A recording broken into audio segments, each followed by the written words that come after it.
ओम शांति। आज प्यारे मीठे बाबा की मुरली मंथन की डेट है 5 जुलाई 2023। तो आज मीठे मीठे बाबा अपने बच्चों से कह रहे हैं, यह ऑल माइटी गवर्नमेंट है।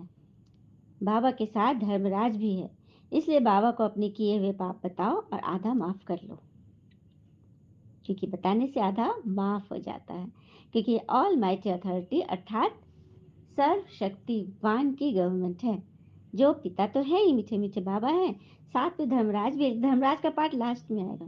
अभी बाबा मीठे मीठे शब्दों में हमें प्यार से समझा रहे, बच्चे पुरुषार्थ कर लो, अपना पाप गवा दो, खत्म करो और पुण्य कर लो। हम्म जो भी है उसको दान पुण्य करो। अच्छा, दान और पुण्य में अंतर क्या होता है? दान जो हमारे पास है वो हम दे रहे हैं, वो दान है। और पुण्य जो किसी को जरूरत है वो मैं दे रहा हूँ, वो पुण्य है। हाँ, अपने पास से चीजें उठाकर दे देना दान है, जो भक्ति में करते हैं। वस्त्र है, भोजन है, धन है, दान कर दिए। हाँ, चीजें हैं। लेकिन पुण्य क्या है? जो किसी को चाहिए, वो मेरे पास नहीं भी है फिर भी हम दे रहे हैं।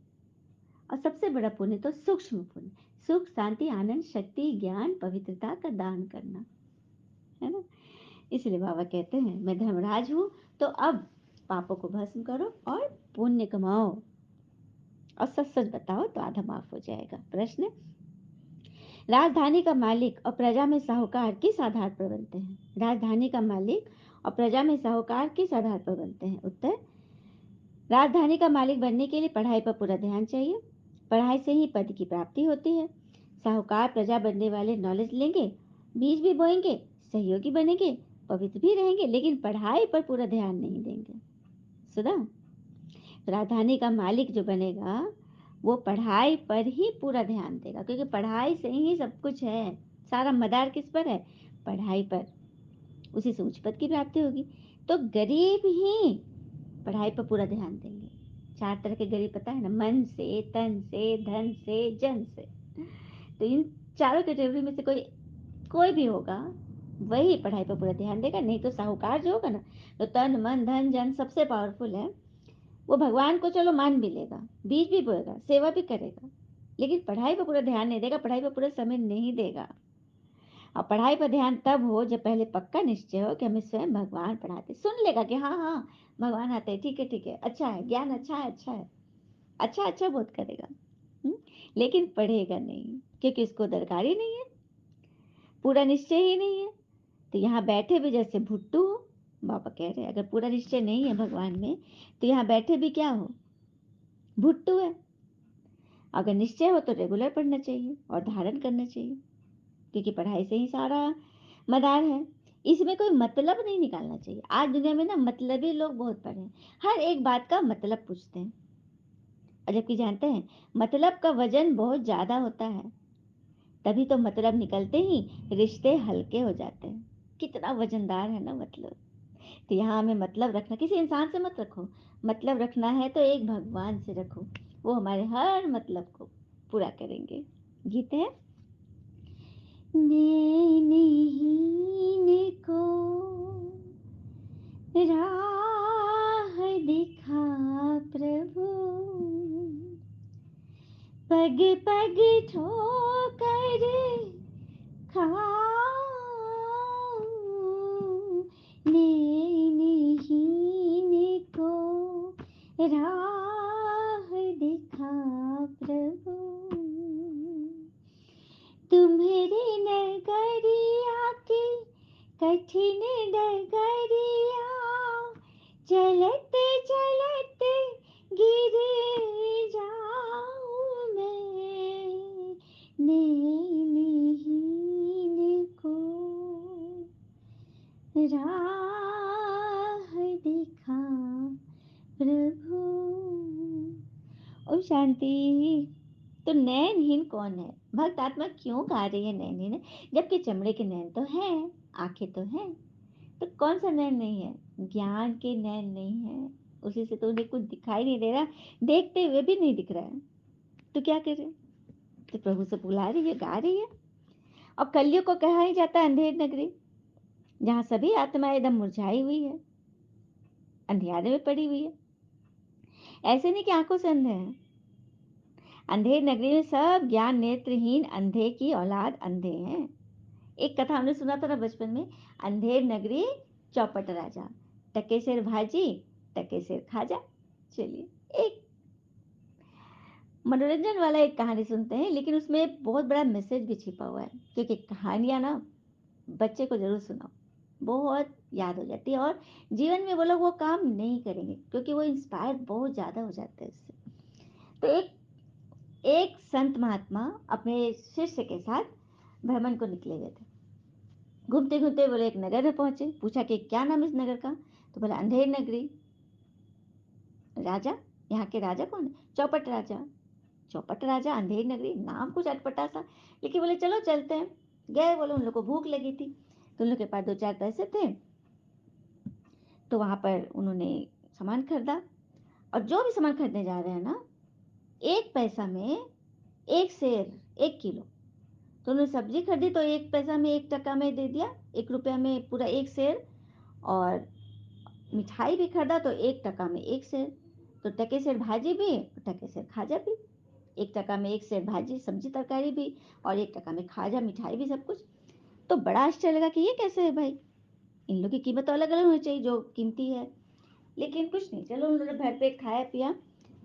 1 2 दिन रहा, उसके बाद गुरु बोले चलो अब चलते हैं दूसरे जगह जगह नगर। लेकिन शिष्य से बोला गुरु जी, यहाँ बहुत सस्ताई है, मुझे तो यहीं रहना है, मजे से यहाँ खाना पीना मिल रहा है, मैं नहीं जाऊँगा। लेकिन गुरुदेव बोलते नहीं, ये नगरी का नाम बड़ा मुझे अजीब अजीब लग रहा है, ये रहने की जगह नहीं है, यहाँ से चलो। लेकिन वो शिष्य माना नहीं गुरु जी, कुछ दिन और रहने दीजिए। तो गुरु जी बोले कि अच्छा ठीक है, जिद करने लगा। बोले ठीक है, जब भी कोई मुसीबत हो तो मुझे आवाज़ देना, मुझे याद करना, मैं आ जाऊँगा। पहुँचे हुए महात्मा थे, वो चले गए। इधर से आराम से रहने लगा, खाना पी रहा था। अब देखिए दरबार का सीन चल रहा है। हाँ, राज दरबार सजा है, चौपट राजा बैठे हुए सिंहासन पे, और एक सुनवाई हो रही है, एक न्याय के लिए गुहार लगा रही है एक माता, एक महिला, गांव की महिला है। वो आई राजा के पास, महाराज की जय हो। महाराज बोले क्या बात है? तो मुझे न्याय चाहिए महाराज। तो क्या हो गया? मेरी बकरी बनिए की दीवार के नीचे गिर गई। दीवार के नीचे कैसे? मेरी बकरी खड़ी थी, या बनिए की दीवार गिर गई, उस पर मेरी बकरी मर गई, मुझे इंसाफ चाहिए महाराज। और हाँ हाँ, जरूर जरूर, बनिए को बुलाया जाए। बनिए को बुलाया गया। बनिया आया डरते हुए, जी हुजूर, सुना है तुम्हारी दीवार गिर गई और बकरी मर गई, तो तुम्हें सजा मिलेगी। बनिया एकदम हाथ जोड़ने लगा, नहीं नहीं महाराज, नहीं नहीं, मेरी कोई गलती नहीं है। असल में राज मिस्त्री ने सीमेंट में जो मिलावट ज्यादा कर दी ना, इसीलिए दीवार गिर गई। तो हाँ, ये बात भी सच है, राज मिस्त्री को बुलाया जाए। अब राज मिस्त्री आया, वो भी डरते हुए आया, महाराज महाराज क्या हुआ? तो ऐसी बात है, तुमने इतना सीमेंट और बालू ज्यादा मिला दिया। तो नहीं नहीं, मैंने तो ठीक ही मिलाया था, लेकिन वो चूना देने वाले ने लगता पानी ज्यादा मिला दिया होगा, इसीलिए उसका असर कम हो गया होगा, मेरी गलती नहीं महाराज। हाँ बिल्कुल ठीक है, चूना वाले को बुलाओ। चूना वाला को बुलाया गया। वो भी आया थरथराते हुए, एक बहाना लेते हुए सब आया। वो बोला कि महाराज, मैं चूना पानी सही मिलाया था, लेकिन वो जो कसाई ने जो मशक बना दिया था ना, चमड़े का जो एक बैग बनता है रेगिस्तान में लेके चलते हैं, उसने बड़ा बना दिया। अब मुझे अंदाज नहीं मिला, पानी उसमें ज्यादा था, अब मैं चूने में पानी मिला दिया, तो गलती तो सारी कसाई की है, इतना बड़ा मशक मुझे दे दिया। और हाँ बिल्कुल सही है, कसाई को बुलाया जाए। अब कसाई को बुलाया, कसाई भी आया डरते हुए, बोलता कि जो मेरी भी गलती नहीं है, वो भेड़ वाले ने से मैंने भेड़ खरीदा था, उसके खाल से मशक बनाया था, तो वो उसने मुझे बड़ा भेड़ दे दिया। अब बड़ा भेड़ दे दिया तो उसका मशक बड़ा बन गया, इसमें मेरी कोई गलती नहीं। बोले हाँ बिल्कुल ठीक। गडेरिया को बुलाया जाए जिसका भेड़ था। गडेरिया आया, वो भी डरते, महाराज मैं क्या करता, मैं छोटा गडेरिया भेड़ देने ही वाला था, तभी कोतवाल साहब की पूरी बड़ी एकदम, मतलब काफी बहुत बड़ी, मतलब झांकी निकल रही थी कोतवाल साहब की, मतलब ये निकल रही थी, भ्रमण करने निकलते हैं ना, झांकी चल रही थी सड़क पे, तो मैं उसे देखने लग गया। काफी ढोल नगाड़े बज रहे थे। तो बोला हाँ, ये पूरे कोतवाल की गलती। कोतवाल को बुलाया गया। कोतवाल डरने लगा। उसको समझ में नहीं आ रहा था कि अब हम क्या बहाना बोले, वो थोड़ा चुप रह गया। तो राजा बोला कि बिल्कुल देखो, सब ने जवाब दिया और ये चुप रह गया, इसी की गलती है। और फिर उसको बोला ठीक है, कल सुबह तुमको फांसी दे जाएगी। क्योंकि तुम्हारी वजह से ही बकरी गिरी है, मर गई। अब नगर में एकदम सन्नाटा छा गया। अब क्या करे, कोतवाल एकदम डरा, लेकिन सजा तो सुना दिया गया। तो चलिए, कल का इंतजार किया गया। सुबह हुई और वो जो शिष्य था वो कहीं बैठ कर ना हलवा पूड़ी खा रहा था किसी दुकान में। अचानक सिपाही लोग आए और इसको पकड़ लिए कि चलो तुमको सजा दी जाएगी। तो मुझे सजा, मुझे, मैंने क्या किया, मैं तो साधु हूँ, मैं तो यहाँ पे बैठ के अपना पेट पूजा कर रहा था। नहीं, कुछ नहीं, चलो यहाँ से। और वो खा खा के ना इतने दिन में 1 सप्ताह रह गया था, खूब मोटल्ला हो गया था, मोटा। तो बोले मुझे क्यों ले जा रहे हो, मुझे मुझे बताओ तो सही। बोले कि वहीं जाके पता चलेगा। फांसी के जगह पर उसको लेके गया वहाँ और पूछा। वो बोलने लगा कि क्या हुआ क्या हुआ। तो उसको बताया गया कि सो यहाँ पे कोतवाल को फांसी दी जाने वाली थी, लेकिन कोतवाल था दुबला पतला और फांसी की रस्सी मोटी बन गई। तो पतले को तो फांसी लगेगी नहीं, इसीलिए राजा ने ऑर्डर दिया कि जो भी मोटा आदमी कोई दिखे उसको लगा के फांसी दो, ताकि बकरी की आत्मा को शांति मिले और बूढ़ी को न्याय मिल जाए। वो तो ये बात, नहीं नहीं नहीं मैंने कुछ नहीं किया, रो रहा उसको पकड़ के लेने लगा। तभी वो गुरुदेव को याद करने लगा, गुरुदेव बचाइए मुझे गुरुदेव। तो गुरुदेव वहाँ आ गए, पहुँच गए। तो क्या हुआ बच्चे, तो ऐसी ऐसी बात है, तुम्हें तुम्हें कहता था ना कि हाँ गुरुदेव मैंने आपकी बात नहीं मानी। अच्छा सुनो, मैं तुम्हें एक युक्ति बताता हूँ। उसे कान में कुछ बोला और उसके बाद शिष्य बोलने लगा, हाँ हाँ ठीक है, आज के दिन ना, हाँ आज एक दिन मुझे फांसी मिल जाए तो मैं चलो चलो। सिपाही को बोला, मुझे दो, जल्दी दो फांसी, मुझे जल्दी दो फांसी। बोला, अरे क्या हो गया भाई, अभी तो डर रहा था, गुरुदेव आए और क्या बात हो गई। तो उन्हें पूछने लगे क्या हुआ। तो गुरुदेव ने बोला कि बात यह है कि आज मैं शुभ मुहूर्त देख कर, पंचांग देख कर आया हूँ। आज के समय, इस समय, आज के दिन जिसको भी डायरेक्ट फांसी दी जाएगी वो सीधा स्वर्ग जाएगा। इसीलिए शिष्य बोल रहा है कि मुझे फांसी दो, गुरु बोल रहा है कि नहीं मुझे फांसी दो। गुरु भी लड़ने लगे, मुझे फांसी दो, दोनों में होने लगी बसाबसी। तब खबर उड़ते उड़ते राजा के कानों में पहुंची। राजा पहुंचा कि क्या, मेरे दरबार में पुण्य का कर्म कोई और कैसे करेगा, मुझे फांसी दो, मैं ही चढ़ूंगा, मैं ही सीधा स्वर्ग जाऊं। और सीधे उसको फांसी दे दी गई। और उसके बाद गुरु शिष्य को लेकर चलता बना। तो देखा कैसा थी, कैसी थी नगरी, अंधेर नगरी चौपट राजा। तो जहाँ पर नाम में ही गड़बड़ है, लोभ मोह अहंकार महामूर्खता शामिल है, उस जगह उस विकार में नहीं फंसना है और बड़ों की आज्ञा माननी है। क्योंकि बड़े, कल भी बाबा ने बोला था ना, बड़ों से कैसे बात करनी चाहिए, रिगार्ड देकर। लेकिन उस शिष्य ने बात नहीं मानी तो कितने बड़े धर्म संकट में फंस गया था, है ना। तो इस तरह से अंधेर नगरी चौपट राजा के बच्चे हम नहीं हैं, हम हैं ज्ञान सागर परमात्मा के बच्चे। तो हमें अपनी बुद्धि लगानी है ना। फिर बाबा ने कहा, परमपिता कहते हैं, मैं हूँ देवी देवता धर्म को स्थापन करने वाला। मैं तुम आत्माओं का पारलौकिक पिता हूँ, जो मैं तुम सबको भेज देता हूँ। जैसे वो क्रिश्चियन की मिशनरी है ना, वैसे ये देवता धर्म की मिशनरी। क्रिश्चियन धर्म वाले क्या करते, सबको क्रिश्चियन बनाते, और यह देवता धर्म की मिशनरी भी भगवान की, सबको देवता बनाते। क्या बात है। फिर बाबा ने बोला, गीता तो है भारत का सर्वोत्तम शास्त्र, क्योंकि भगवान का गाया हुआ है ना, और सभी शास्त्र तो मनुष्य के गाए हुए हैं।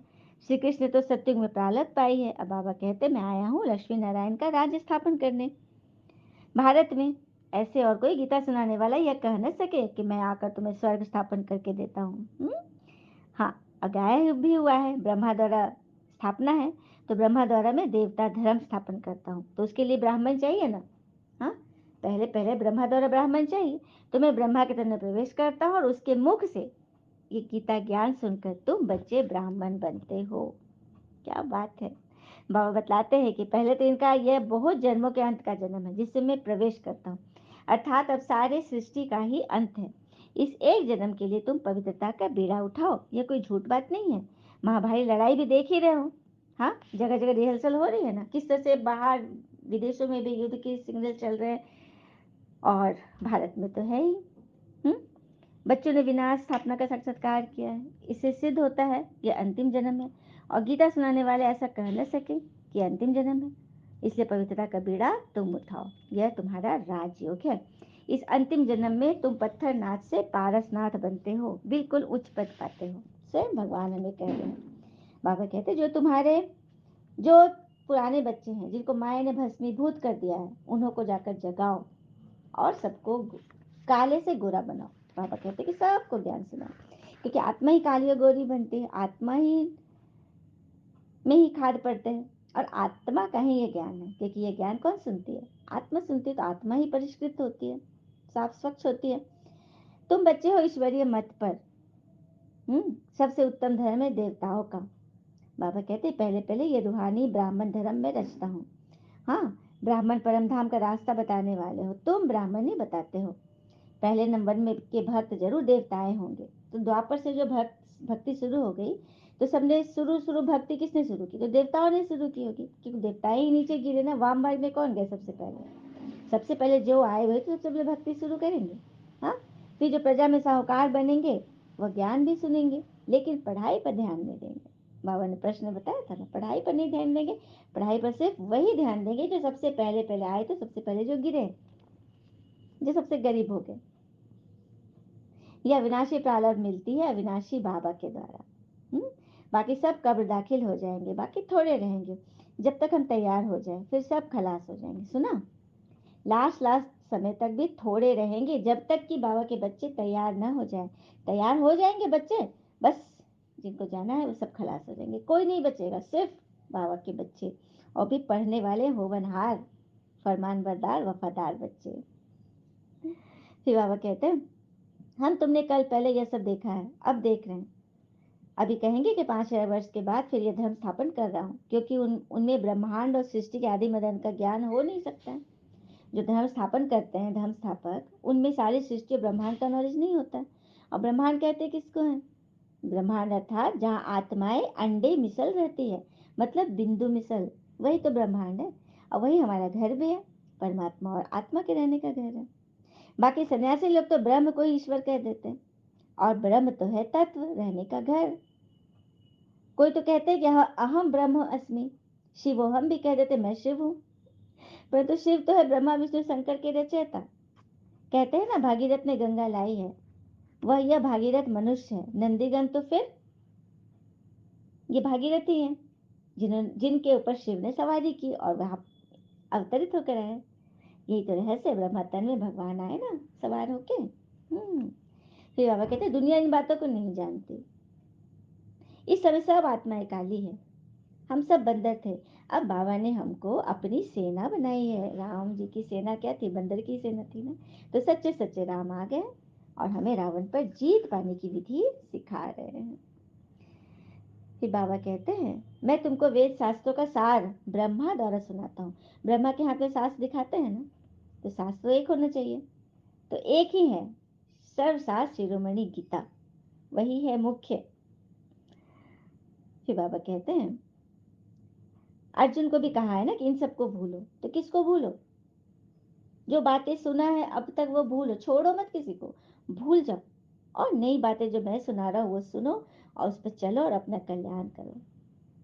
धीरे धीरे वृद्धि होगी, माया झट मुरझा जाती है। अभी छोटा झाड़ है ना, जिसका मालिक खुद भगवान है, तो उसकी वृद्धि तो होनी ही होनी है। फिर बाबा ने बोला विकारों पर जीत पहनेंगे तभी स्वर्ग आएंगे। और मैं ऑर्डिनेंस निकालता हूँ, फरमान जारी करता हूँ, विष का वर्षा बंद करो, विष का कारोबार बंद करो, एक दो को विकार में ले जाने का, पतित बनाने का कारोबार बंद करो, पवित्र हो। जब तक विकारों पर जीत नहीं पहनेंगे तब तो स्वर्ग कैसे जाएंगे? और स्वर्ग जाएंगे तो क्या सिर्फ अकेले हम जाएंगे या पूरा परिवार को लेके जाएंगे? समाज मित्र संबंधी सबको लेके जाएंगे ना। हाँ, क्योंकि मनुष्य एक सामाजिक प्राणी है, अकेले वाला तो है नहीं। इस समय देवता धर्म वाले और धर्मों में कन्वर्ट हो गए हैं, तो सबको जाकर बताओ, सबको बताओ। जो देवी कुल के होंगे वो झट आ जाएंगे, लेकिन जब तक परिपक्व अवस्था नहीं तब तक भक्ति करते ही रहेंगे। जब उनकी एंट्री होनी होगी जिस समय, तभी वो होंगे। अच्छा, मीठे मीठे बच्चों प्रति भगवान की नमस्ते, हम बच्चों के भी प्यारे बाबा को नमस्ते। धारणा के लिए मुख्य सार, पहला पॉइंट, इस अंतिम जन्म में पवित्रता की प्रतिज्ञा कर पान का बीड़ा उठाना है। आत्मा को काले से गोरा सतो प्रधान बनाने का पुरुषार्थ करना है। इस अंतिम जन्म में पवित्रता की प्रतिज्ञा कर आत्मा को गोरा बनाना है, पान का बीड़ा उठाना है, काले से गोरा बनाना है। दूसरी पॉइंट, अविनाशी प्रारब्ध बनाने के लिए निश्चय बुद्धि बन पढ़ाई रेगुलर पढ़नी है। अविनाशी प्रारब्ध बनाने के लिए निश्चय बुद्धि बन पढ़ाई रेगुलर पढ़नी है। बाकी जो अब तक पढ़ा है वह बुद्धि से भूल जाना है, क्योंकि किसी भी कोरे कागज पे ना नई चीजें लिखी जाएगी, जब अंदर में बहुत सारा बुकड़ा हुआ है तो उस पर कुछ भी नहीं दिखेगा, छपेगा ही नहीं, विजिबल ही नहीं होगा। इसलिए बाबा कहते हैं सब कुछ भूलो और इस ज्ञान को धारण करने का, आजमाने का भी तो नुस्खा अपना, आजमा के भी तो देखो एक्सपेरिमेंट के रूप में। वरदान, विजय के उमंग उत्साह द्वारा ना उम्मीदी को उम्मीदों में परिवर्तन करने वाले निश्चय बुद्धि भव। विजय के उमंग उत्साह द्वारा ना उम्मीदी को उम्मीदों में परिवर्तन करने वाले निश्चय बुद्धि भव। अगर निश्चय अटूट है तो विजय सदा है, विजय का उमंग उत्साह सदा रहे, ना उम्मीदी के संस्कार ना हो। अच्छा, मनुष्य ना उम्मीद कब हो जाते हैं? जब ये समझते हैं ना कि मेरा कोई अपना नहीं है। किसी ने किसी ने पूछा, इस दुनिया में आपका अपना कौन है? तो हंसकर लोग कहते हैं, समय। अगर वो सही है तो सभी अपने हैं, वरना कोई नहीं। ये बात भी सच है कि समय अगर साथ है, और समय समय है क्या चीज? समय ही तो भगवान है। हाँ, भगवान अगर साथ है तो समय हमारे हाथ है। हाँ, और हम कभी ना उम्मीद होंगे ही नहीं। जब समय हमारे साथ है, लक हमारे साथ, तो ना उम्मीदी के संस्कार क्यों होंगे? कोई भी मुश्किल कार्य इतना सहज अनुभव हो जैसे कोई बड़ी बात ही नहीं है, छोटी सी बात है, तुरंत पार कर लो, क्योंकि अनेक बार कार्य कर चुके हैं, कोई नई बात नहीं कर रहे हैं। इसलिए ना उम्मीदी का नामो निशान भी न रहे। कोई भी स्वभाव संस्कार में यह संकल्प न आए कि पता नहीं यह परिवर्तन होगा या नहीं, है ही सदा की विजयी।